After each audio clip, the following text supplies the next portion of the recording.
Body language is often misunderstood by job hunters who think this is a way to hypnotize people into hiring them for jobs that they're not qualified for. Follow the pen. You're getting drowsier and drowsier. Anyway, you get the idea. It doesn't work that way.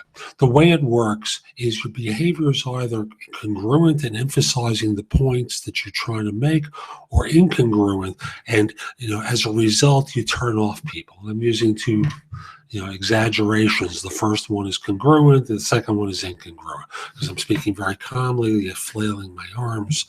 You get the idea.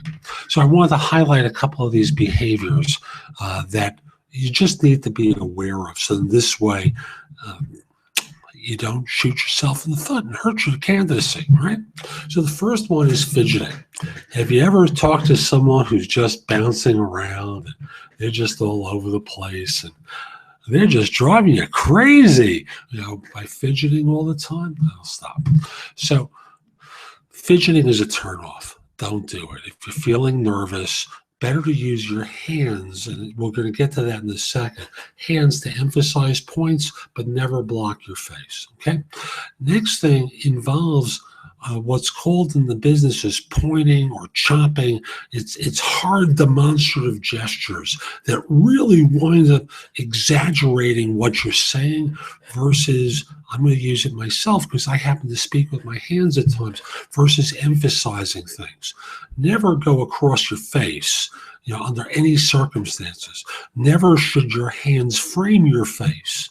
It's just, there are very few circumstances, and most of you wouldn't be comfortable executing on that. So I'll just simply say, keep it down around here if you're going to use your hands to emphasize points. But don't do the strong, exaggerated kinds of things that looks too aggressive. Your posture needs to appear confident. So rather than sitting in the chair, hunched over, and don't click off. Seriously, stay with me a while longer, because if you do, it's the kind of thing that you're going to miss a point that makes sense. Instead of slumping over in the chair and kind of looking bored and disinterested, or the reverse, appearing too cocky and just kind of, looking as though you don't have a care in the world, and the person who's talking to you is an idiot.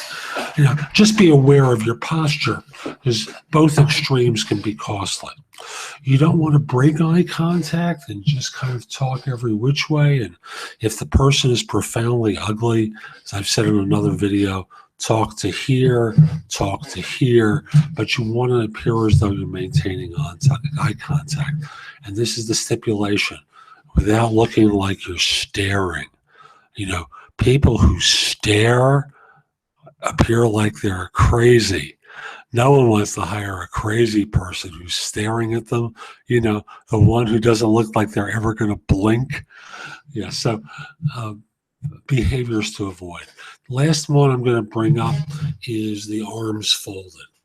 More often than not, it's done by individuals who are appearing, and this is the perception, closed or withdrawn, or if you're overweight and it's kind of hard to sit in the chair, there tends to be the tendency to fold arms in front of you. So rather than do that, again, just keep your hands in front of you, to the side, framing your body. That'll go a long way toward avoiding being misunderstood. Again, being hired isn't because you've done this. You need to have the skills to do the job and create trust and rapport with the interviewer that you're the solution to what they're looking for. But if your behavior is a turnoff, no way you're getting the job. Take care.